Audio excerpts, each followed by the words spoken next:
Donc aujourd'hui, on va parler de la Belge forte foncée, qu'on appelle dans le langage de zytologie internationale la Belgian Strong Dark Ale, et qui a aussi un deuxième nom dans le langage un peu des bières trappistes et abbayes, qui est la quadruple. Donc on va parler de la même bière. Quand je vais parler de quadruple ou de Belge forte foncée, en fait on parle de la même bière dans les styles en tout cas qui ont été définis par le BJCP qui définit les styles de bière pour les différents concours. Ils ont synthétisé les deux, donc quadruple et Belge forte foncée seront les mêmes bières durant le zitoriel d'aujourd'hui. Donc comme à chaque fois, on va commencer un peu par l'histoire. Comme on parle de bière à la base de quadruple, on va parler de trappistes et de bières d'abbaye. Je ne vais pas faire toute l'histoire des bières trappistes et abbayes aujourd'hui parce qu'on aura encore la triple, la double ou voire la simple, la bière des pairs, à voir plus tard. Donc je vais essayer de garder un petit peu de matière historique pour pouvoir en discuter un petit peu plus tard. Mais il faut quand même poser les bases de ces styles de bières d'abbaye et de trappistes et de remonter, on va dire, de l'an 1000 à 1900 et surtout pendant la période du Moyen-Âge où ces bières ont commencé à être développées et vont avoir une énorme importance dans les styles des bières belges et pour maintenant les bières trappistes qu'on a plus à travers le monde, même si au départ les 6 premières venaient de Belgique, avec 3 dans le nord et 3 dans le sud, donc un bon compromis à la belge comme on a toujours l'habitude de le faire dans notre beau pays.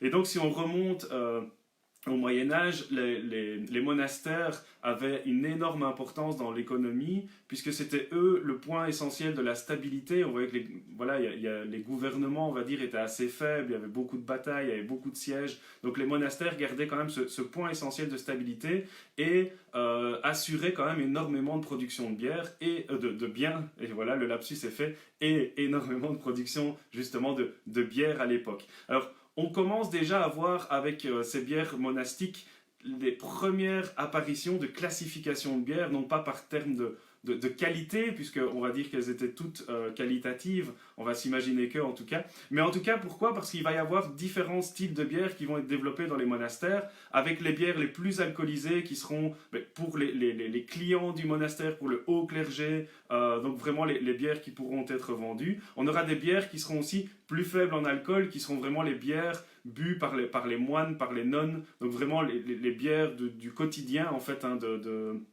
du personnel monastique. Et on aura encore des bières très très très faibles en alcool qui seront, elles, brassées pour être bues par les pèlerins, mais aussi pour les pauvres. Donc ce sont des bières qui sont un peu des bières d'aumône. Donc il faut savoir qu'à l'époque, boire de la bière était beaucoup plus sain que de boire de l'eau. Et donc les monastères avaient aussi une bière très faible en alcool pour pouvoir justement distribuer à la population la plus pauvre.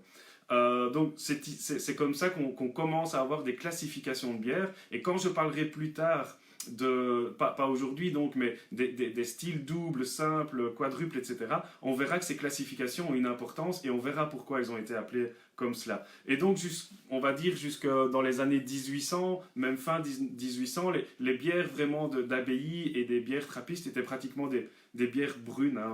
On utilisait plus des maltes bruns que des maltes pâles à l'époque.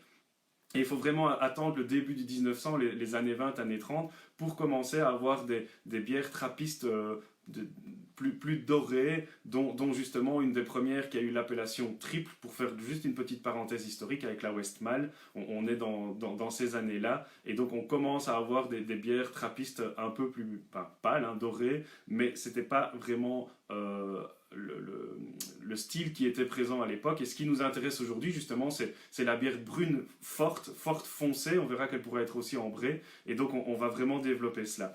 Alors, il y a quelque chose qui est intéressant dans le développement des bières très fortes en alcool en Belgique. Il faut savoir qu'en 1919, on est aussi dans la même année de la prohibition en Amérique. Il y a vraiment une interdiction de consommer du genièvre, hein, qui était une boisson donc proche du gin qu'on connaît tous, mais qui était vraiment la boisson la plus forte qu'on avait dans les tavernes et qui était bue pour les grandes occasions.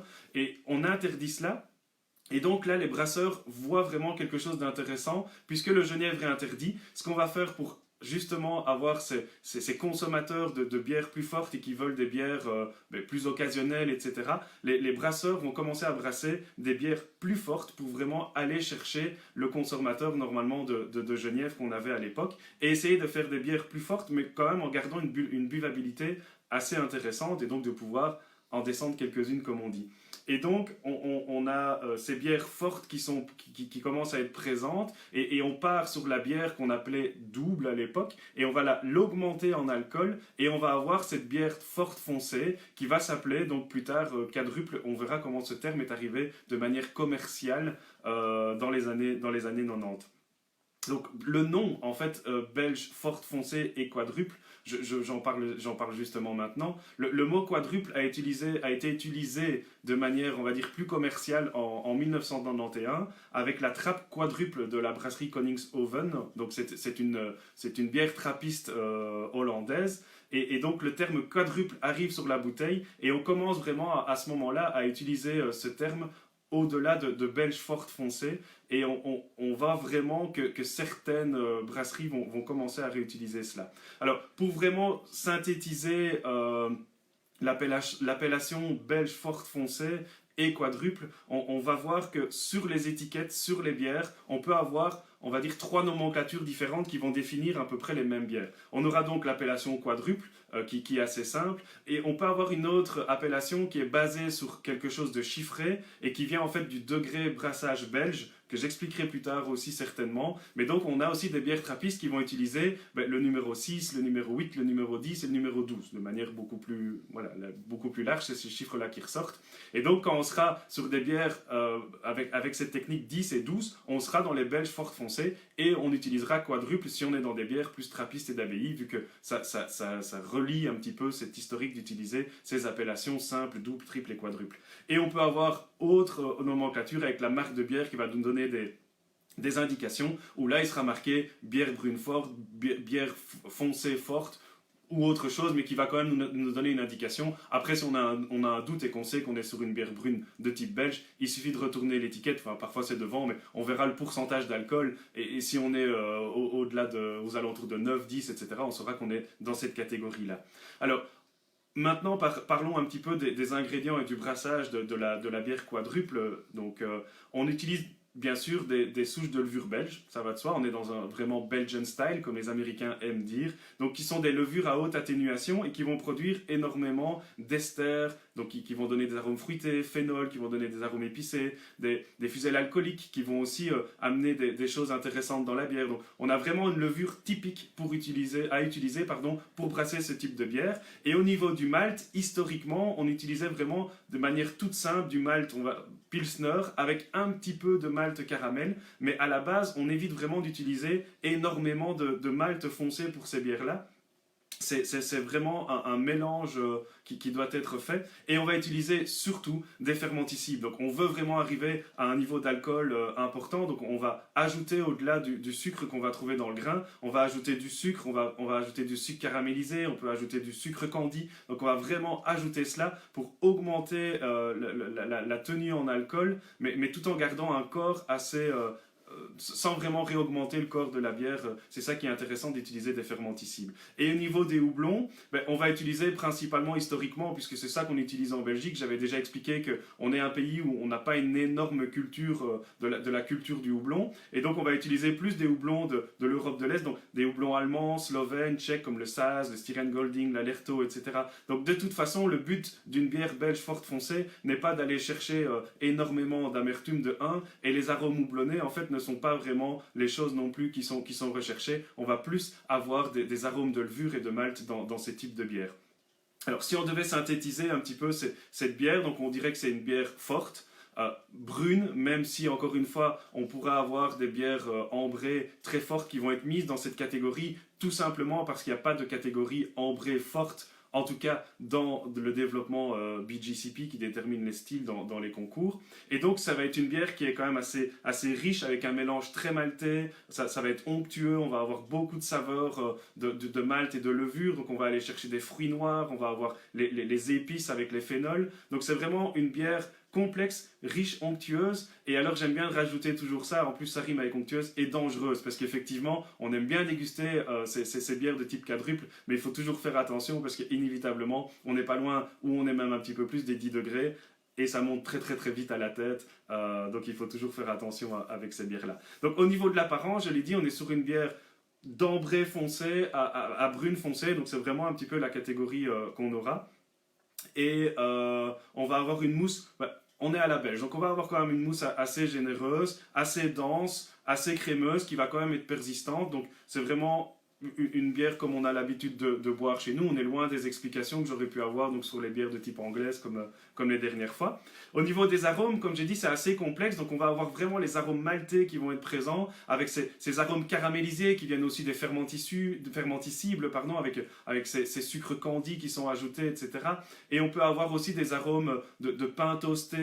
On va vraiment aller chercher légèrement le côté toasté, mais on sera plus sur les arômes caramélisés. Et comme je l'ai dit, les levures vont être hyper importantes, comme souvent dans les bières belges. Donc on va avoir, avec les esters, on va avoir des arômes de fruits noirs, de prunes, de raisins, voire de griottes. On peut avoir le pruneau. Donc on va aller chercher ces types d'arômes. On va avoir des arômes quand même alcooliques. Hein. C'est des bières qui sont quand même fort alcoolisées. Donc ça va être un petit peu parfum. On va aller chercher parfois même ce qu'on appelle un peu vernis à ongles. Heureusement, on la connaît, mais on sent vraiment que l'alcool est présent. Et les phénols vont développer des arômes légèrement poivrés, et on va avoir quelque chose qui est typique aussi dans les levures belges, pardon, des arômes assez subtils de clous de girofle qui seront présents aussi. Donc le corps, j'en ai parlé, il est quand même onctueux, modérément fort. On va aussi avoir, on est dans une bière belge, une carbonatation, donc une pétillance quand même assez forte, mais pas très piquante, mais elle est quand même bien présente. Elle va aussi atténuer un petit peu certaines choses. Et on va avoir la plupart du temps quand même quelque chose de corsé en bouche, donc c'est quand même une bière de caractère, hein, ça il faut pas oublier. Et au niveau des saveurs et des flaveurs, donc une fois qu'on va déguster cette bière, ben, on va être très similaire aux arômes en fait. C'est un peu la beauté parfois de ce type de bière. On peut avoir des bières qui sont assez surprenantes au nez et qui malheureusement en bouche vont laisser un petit goût, j'allais dire amer, mais non, mais un petit goût de déception, parce que c'était très prometteur en nez, et c'est souvent avec les bières très houblonnées. A contrario, on peut avoir parfois des choses qui au nez ne sont pas intéressantes, et puis en bouche c'est très intéressant, mais c'est vraiment typiquement les bières belges, et c'est ça aussi qui fait la qualité et le succès de la bière belge, c'est qu'on est vraiment déjà équilibré au niveau des arômes et des saveurs, mais ici en tout cas on est aussi équilibré entre ce qu'on a senti et ce qu'on va goûter, et donc là on n'est pas surpris, on est conforté dans sa consommation, et ça peut être vraiment agréable, surtout avec des bières de dégustation de ce style là. Donc on va rester dans le côté maltais assez riche, on va avoir ces notes de caramel, ça va être un petit peu sucré, ça va vraiment atténuer l'amertume qu'il pourrait y avoir dans cette bière là. La finale va être assez sèche, mais elle peut être aussi un petit peu sucrée, hein. On sent quand même qu'on a utilisé des fermenticides, et le côté houblonné, ben, il est assez faible, et en plus de toute façon il est atténué par l'alcool qui est bien présent, et on va retrouver vraiment ces arômes fruités complexes de fruits noirs, de fruits secs, d'alcool aussi, mais on va vraiment jouer dans ces catégories-là. Alors, comme à chaque fois, hein, pour les puristes au niveau chiffré, si on veut aller un petit peu plus loin, au niveau de l'amertume, on sera entre 20 et 35, donc c'est-à-dire que voilà, l'amertume est présente, mais c'est pas le but recherché. On n'est pas dans une bière de type américaine comme on a parlé la dernière fois. Au niveau de la couleur, en EBC, on va être 24 à 43, donc on voit vraiment qu'on est entre l'ambré et le brun foncé. Et au niveau de l'alcool, on est entre 8 et 12, donc c'est une des bières les plus fortes qu'on a dans les styles belges. Donc à boire avec modération, et surtout à prendre le temps de déguster. Alors aujourd'hui, il y a encore moins de surprises que d'habitude, mais la bière que je vais mettre en avant lors de ma dégustation, donc je vais la montrer ici. Donc c'est la Nostradamus de la brasserie Caracol. Et donc la particularité déjà de cette bière par rapport à d'autres bières, ben, c'est une bière brassée au feu de bois. Donc pour ceux qui veulent vraiment découvrir un petit peu cet aspect assez unique, et voilà, j'ai peur de m'avancer, mais peut-être unique en Wallonie, on va justement avoir les réponses après. C'est brassé au feu de bois. Et en plus, c'est brassé en cuve de cuivre, donc c'est vraiment à l'ancienne, donc c'est vraiment une particularité de cette brasserie qu'il faut vraiment mettre en avant. On utilise 5 maltes différents ici, je suppose qu'on pourra peut-être les savoir ou avoir des petits indices un petit peu après sur cela. Et on nous annonce, donc comme je dis toujours, c'est important de lire les étiquettes, 9,1% d'alcool. Donc voilà, moi je vais boire ça en apéro, c'est déjà assez costaud. Et donc je vais l'ouvrir, et on va déjà découvrir ensemble l'apparence de cette bière. Voilà.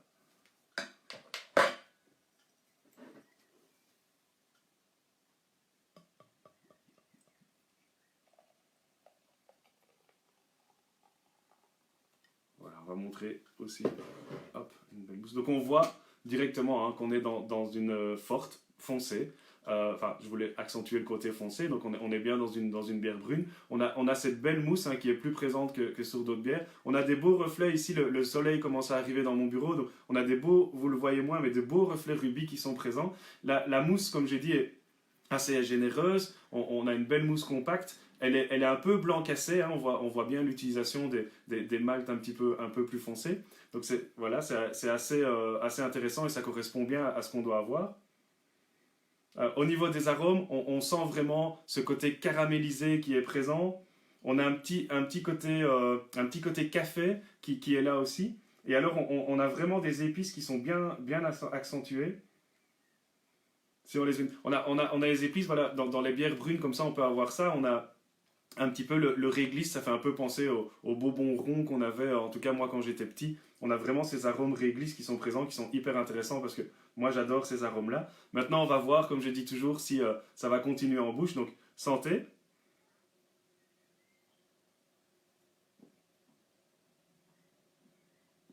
J'ai pris une bonne gorgée pour bien faire remonter tout ça. Alors je l'avais bien sorti aussi du frigo un petit peu avant pour avoir quand même les arômes qui vont bien ressortir. Alors, on sent bien ce côté caramélisé qui est présent. Le réglisse est encore bien présent. On sent la chaleur qui remonte. On sent les 9,1 qui montent derrière. On a ces arômes de café qui sont encore bien présents, mais un peu café crème. Comme ça, c'est vraiment délicat, c'est onctueux en bouche. La sensation vraiment qu'on a en bouche en première, c'est vraiment cette chaleur, cette onctuosité. On sent le côté sucré qui reste, même si la fin de bouche est sèche. Donc c'est vraiment un bon produit à déguster pour découvrir ce style de bière forte foncée. Je vais reboire un petit coup d'ailleurs parce que j'ai envie de voir si j'ai pas d'autres choses qui remontent comme épices. On a un petit goût anisé aussi qui remonte en fin de bouche, c'est ça que je cherchais. Donc voilà, vraiment intéressant. Donc pour ceux qui veulent découvrir, mais je suppose que beaucoup vont redécouvrir cette bière. Donc c'est la Nostradamus de la brasserie Caracol.